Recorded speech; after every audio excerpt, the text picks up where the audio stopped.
Now 1.4 question number 6 fourth तक मैंने करवाया था, फिफ्थ वाला तुम लोग को एज होमवर्क दिया था and will do the sixth one now.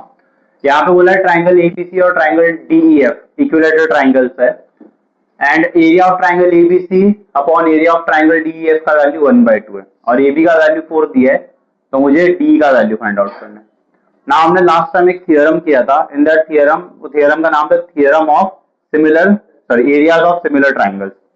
तो अगर ट्राइंगल एबीसी और ट्राइंगल डीईएफ का मैं एरिया निकालूं तो अकॉर्डिंग टू दैट अगर ट्राइंगल सिमिलर है तो उनके एरियाज का जो रेशियो आता है वो उनके करस्पॉन्डिंग साइड्स के रेशियो को इक्वल आता है। मतलब जो साइड पहले ट्राइंगल का लोगे वही साइड दूसरे का लेने का, उसके स्क्वायर को इक्वल आएगा। तो यहाँ पे अगर मैं इस ट्राइंगल का एबी लेता हूँ तो इस ट्राइंगल का करस्पॉन्डिंग में क्या आएगा, तो मतलब A B square upon D square होता है, बट वो तब होता है जब ट्राइंगल सिमिलर होता है। यहाँ पे सिमिलर दिया नहीं है, तो आई विल डू इज पहले ट्राइंगल्स को सिमिलर प्रूफ कर देते हैं, isn't it? It is given that triangle ABC and triangle DEF कौन से टाइप के ट्राइंगल्स हैं, आर इक्विलेटरल। इक्विलेटरल का मतलब क्या होता है, सारे साइड्स इक्वल होते हैं एंड सारे एंगल 60 डिग्री होते हैं। किसी भी इक्विलेटरल ट्राइंगल में सब एंगल 60 डिग्री होते हैं। So therefore angle A will be equal to angle B equal to angle C which is 60 degree. Angle D is equal to angle E equal to angle F which is equal to 60 degree. Reason क्या आएगा, angle of equilateral triangle.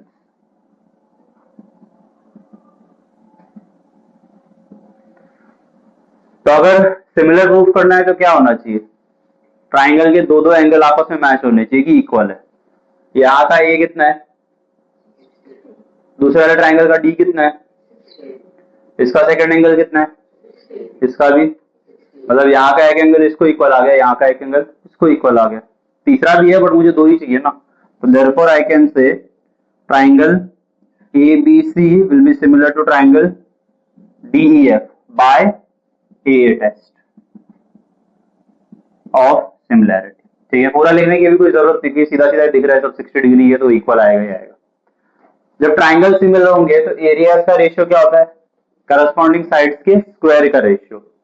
तो now area of triangle ABC upon area of triangle DEF equal to AB का square upon DE का square. Reason क्या आएगा, theorem on areas of ratio of areas of similar triangle. ठीक है, जो last time theorem किया था उसका हेडिंग। ABC और DEF का रेशियो कितना दिया है, मतलब लेफ्ट साइड में 1/2 आ जाएगा। AB का वैल्यू दिया है क्या, 4, so this is 4 का स्क्वायर। बचा क्या, उसका वैल्यू नहीं पता है। ये सब वैल्यूज आया कहां से, all these were given to you. 4 का स्क्वायर क्या होगा, और मैं क्रॉस मल्टीप्लाई कर देता हूं इनको, तो 1 इंटू डी का स्क्वायर मतलब वही आएगा, नीचे आपस में मल्टीप्लाई नहीं होगा, तब होता है जो प्लस या माइनस हो बीच में, क्या आ जाएगा 16 into 2 taking square root under root 16 into 2। मैं चाहता तो मल्टीप्लाई भी कर सकता था बट फिर बाद में फैक्टर्स भी निकालना पड़ेगा ना कि क्या बाहर आता है। तो 16 का क्या आएगा, 2 का कुछ आता है नहीं, तो आ जाएगा 4√2। सिंपल है, राइट। सो सेवेंथ क्वेश्चन, ये एक एक्टिविटी टाइप है, तो फिल इन द ब्लैंक्स तुम लोग कर देना, मैं पूरा सम करता हूं। यहाँ पे उन्होंने बोला है एक ट्राइंगल है DEF, उसमें एक पैरेलल लाइन ड्रॉ कर दी है P से Q तक। ठीक है, देन उन्होंने बोला है कि एरिया ऑफ ट्राइंगल PQF, मतलब ये ब्लैक लाइन के नीचे वाला जो ट्राइंगल बन रहा है उसका एरिया है 20।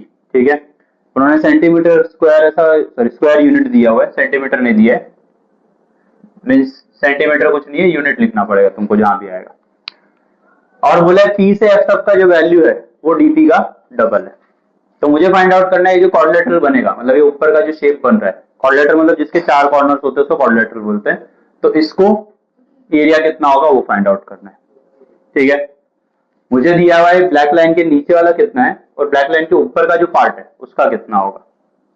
सो मैं कॉमन लॉजिक जो लगाने की कोशिश कर रहा हूं वो ये है कि इस पूरे बड़े ट्राइंगल में से अगर ब्लैक लाइन के नीचे वाला पार्ट हटा दूं तो जो मुझे चाहिए वो आ जाएगा, isn't it? पूरे ट्राइंगल में ग्रीन वाला जो ट्राइंगल बना हुआ है उसमें से नीचे का पार्ट माइनस कर दो तो बचेगा क्या, ऊपर का एरिया, वही हमें फाइंड करना है। बट सिर्फ नीचे का दिया है, बड़े वाले का दिया नहीं है। मतलब मेरा मेन काम क्या होना चाहिए, बड़े वाले का एरिया फाइंड करना है। बड़े वाले का एरिया आएगा, उसमें से छोटे वाले का माइनस कर देंगे, हो जाएगा। फाइन। ओके, सो यहाँ पे दिया क्या है, उन्होंने बोला है P से F तक का जो वैल्यू है वो है 2 times dp, isn't it? P से F का जो वैल्यू है dp का डबल है, क्वेश्चन में दिया हुआ है, दिस इज गिवन। अच्छा, अगर मैं D से P तक का वैल्यू x लेता हूं, लेट D से P तक का value I take x unit, तो मतलब मेरा P से F कितना हो जाएगा, 2x यूनिट। फाइन। ऑल्सो अगर मैं D से F पूरा फाइंड करना चाहूं तो D से F जो है वो दो पार्ट से बनेगा, एक तो D से P, दूसरा P से F, that is dp plus pf। Reason क्या आएगा, dp और f सेम लाइन पे आता है। d से f का वैल्यू मुझे पता नहीं है, d से p लेकिन यहाँ पे था कितना, x यूनिट्स, इसका कितना है 2x, x plus 2x that will give you, तो d से f का वैल्यू आ गया 3x। I take this is equation 2 and this is equation 1 क्योंकि ये आगे यूज होंगे हमें। Okay, now why these values, क्योंकि मैं अब इन दोनों ट्राइंगल को, ये छोटे वाले को और बड़े वाले को सिमिलर प्रूव करना चाहता हूँ। फिर एरियाज ऑफ ट्राइंगल का कंसेप्ट लगा सकते हैं ना, उससे एरिया की वैल्यू निकाल सकते हैं बड़े वाले ट्राइंगल की। तो फॉर दैट पर्पस सिमिलर तो होने चाहिए। तो सिमिलर प्रूव करने के लिए व्हाट आई विल से इसकी एक और इंफॉर्मेशन दिया इसने, क्या P से Q जो है D को पैरेलल है, but PQ is parallel to DE। कैसे मालूम है, गिवन है क्वेश्चन में। ओके, जब पैरेलल होगा तो सेम साइड और सेम डायरेक्शन में आने वाले एंगल इक्वल होते हैं, इजंट इट? अगर दो लाइन आपस में पैरेलल है और उनको एक लाइन कट कर रही है तो उसके सेम साइड और सेम डायरेक्शन में, मतलब राइट साइड में ऊपर की तरफ आने वाले एंगल आपस में इक्वल होंगे। वैसे ही लेफ्ट साइड में अगर ऊपर आएंगे तो ये वाले एंगल भी आपस में इक्वल होंगे, लेफ्ट में नीचे हुए तो ये एंगल भी आपस में इक्वल होंगे। तो सेम साइड और सेम डायरेक्शन में एंगल इक्वल होते हैं, क्यों? करस्पॉन्डिंग एंगल्स की वजह से, उसको करस्पॉन्डिंग एंगल नाम दिया गया, तो वो आपस में इक्वल होते हैं। सो वही लॉजिक मैं यहाँ पे लगाना चाहता हूँ, क्योंकि लाइन पैरेलल है। तो फॉर नाउ सी दिस, दो पैरेलल लाइन को एक लाइन कट कर रही है, तो उसके नीचे आगे की तरफ, तो ये भी नीचे आगे की तरफ आ रहा है, ये भी नीचे आगे की तरफ आ रहा है, मतलब ये एंगल इसको इक्वल होगा, isn't it? So I can say therefore angle, इसका नाम क्या आएगा, angle EDF will be equal to, इसका नाम क्या आएगा, QPF। बट करस्पॉन्डिंग एंगल एक ही तरफ से थोड़ी बनेगा, इस तरफ से भी तो बनेगा, तो इसको भी ले सकते हैं, इसका नाम क्या आएगा, DEF will be congruent to यहाँ पे PQF। रीजन क्या आएगा दोनों पे, करस्पॉन्डिंग, ठीक है ना। ट्राइंगल सिमिलर प्रूफ करने, तो जैसा मैंने तुमको बोला दो एंगल इक्वल हो जाते तो ट्राइंगल्स क्या होते हैं, सिमिलर होते ही है, एंड ये ऑलरेडी हमने लिखा हुआ है। तो therefore I can say triangle, पहला एंगल, हाँ तीन भी हो सकते हैं कॉमन एंगल लोगे तो, बट हमको दो ही चाहिए ना, तो तीनों क्यों लेना है।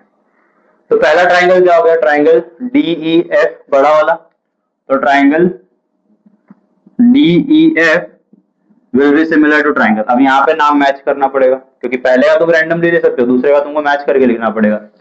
तो D का एंगल किसको इक्वल था, तो यहाँ पे D फर्स्ट आया, तो यहाँ पे क्या फर्स्ट आएगा, P।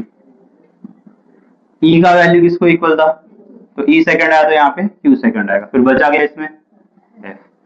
Q equal, sorry Q similar हुए कौन से टेस्ट से, A टेस्ट ऑफ सिमिलैरिटी, ये हमने लास्ट टू लास्ट लेक्चर किया हुआ है।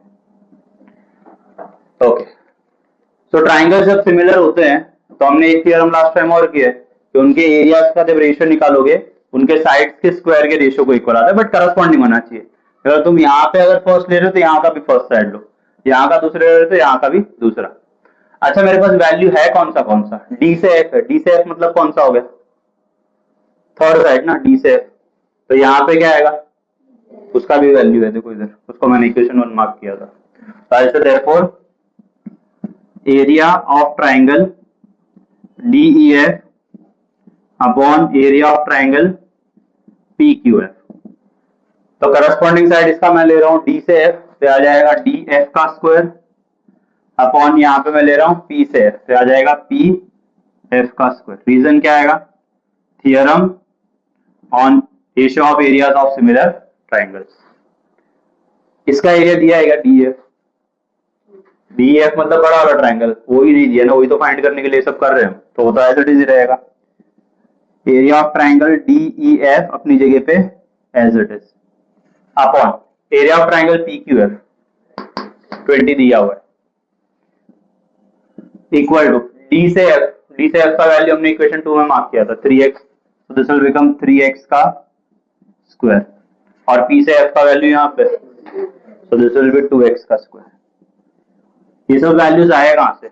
एरिया का वैल्यू तो गिवन था और बाकी दोनों इक्वेशन 1 एंड 2 से आया, तो रीजन आएगा from 1, 2 and given. Okay, so now area of triangle DEF upon 20 is equal to, ये आ जाएगा 3 का स्क्वायर कितना होगा 9x स्क्वायर, x का भी स्क्वायर होगा, और ये आ जाएगा 4, ये कट हो जाएगा, 20 को उस तरफ लेके जाते हैं, तो this is area of triangle DEF is 20 into 9 upon 4, 4 के टेबल में 20 कटता है कितना 5 का, so this is 20 into 5 which will come out to be 25, sorry 9 बचेगा इधर में, और इधर 5 रहेगा, which is 45 स्क्वायर यूनिट। ये ट्राइंगल DEF मतलब बड़े वाले का आया। हमारा ओरिजिनल प्लान क्या था? बड़े वाले में से छोटा वाला माइनस करना है, तो बड़ा वाला आ गया ना, तो I use that. Now area of बड़ा वाला जो ट्राइंगल है DEF, वो दो पार्ट से बनेगा, कौन सा? एक तो ये छोटा वाला ट्राइंगल और दूसरा क्वाड्रिलेटरल, तो area of quadrilateral DPQE plus area of triangle PQF, ठीक है। इसको क्या बोलते हैं? 9th में किया है बहुत बार, angle addition property. This is known as angle addition property कि दो, सॉरी एंगल नहीं, area, my bad, this is known as area addition property. 9th में हम लोग ने सब किया है कि दो छोटे एरिया को कंबाइन करके बड़ा एरिया किया जाता है, बड़े वाले को दो छोटे पार्ट में भी डिवाइड किया जा सकता है अगर वो कनेक्टेड है एक साथ। तो इवन एंगल्स के लिए भी होता है एंगल एडिशन प्रॉपर्टी और एरिया एडिशन प्रॉपर्टी, काफी बार यूज की है हमने वहां पे। DEF का वैल्यू कितना है एरिया का? So this is 45 equal to, ये तो हमें फाइंड ही करना था, area of quadrilateral DPQE plus 20, plus 20 वहां पे जाएगा तो माइनस 45 माइनस 20, तो I can just directly write down area of quadrilateral DPQE comes out to be 25 square unit, ठीक है, क्योंकि उन्होंने सेंटीमीटर ऐसा कुछ दिया नहीं था, यूनिट ही दिया। Clear? Right. Now question number 8, now problem set का क्वेश्चन। इन दिस, यहाँ पे दो लाइंस दिए हुए, एक तो ये and another one is this, then इनको बोला है कि P से A, Q से B, R से C एंड S से D, ये सारे के सारे इस लाइन को परपेंडिकुलर है, ठीक है। एंड कुछ वैल्यूज दिए कि ये 60 है, ये 70 है, दिस इज 80, एंड इस पूरे का P से लेके S तक दैट इज 280। मुझे इसका इंडिविजुअल पार्ट्स फाइंड आउट करना है। इसका इंडिविजुअल वैल्यूज दिया है कि इन दो लाइंस के बीच में कितना है, यहाँ पे यहाँ से यहाँ तक पूरा दिया है, और इनका इंडिविजुअल कितना आएगा वो फाइंड आउट करना है, ठीक है। जब दो या दो से ज्यादा लाइन एक ही लाइन को परपेंडिकुलर होती है तो आपस में एक दूसरे को पैरेलल होती है, ठीक है ना। अगर मैं यहाँ पे एक लाइन लेता हूँ, इसके ऊपर एक लाइन मैंने 90 डिग्री बना दी, मतलब क्या हो गया परपेंडिकुलर, इसी के ऊपर मैंने एक और लाइन परपेंडिकुलर बना दी, तो मतलब ये लाइन और ये लाइन आपस में क्या होंगी, एक दूसरे को पैरेलल होती है, ठीक है। तो अगर दो या दो से ज्यादा लाइन सेम लाइन पर परपेंडिकुलर आएंगी तो वो एक दूसरे को पैरेलल होती है, ठीक है। Okay, so will start with this. अब यहाँ पे उन्होंने बोला है P से A परपेंडिकुलर है किसको, AB को, so I'll just write that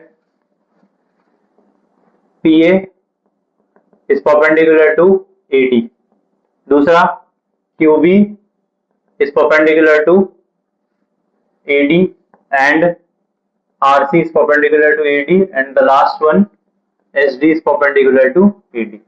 ये कैसे मालूम है? ये सब गिवन है क्योंकि सारे परपेंडिकुलर है, यहाँ पे स्टेटमेंट वाइज लिखा है, हमने सिंबल में लिख दिया उसको। ओके, जब दो या दो से ज्यादा लाइन सेम लाइन को परपेंडिकुलर होती है तो आपस में क्या होती है?